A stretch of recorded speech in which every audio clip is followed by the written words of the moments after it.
నా రైతులందరికీ నమస్కారము.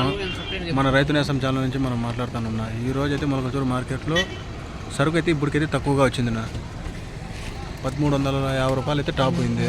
కొన్ని వీడియోలు అప్లోడ్ చేస్తున్నా చూడండి.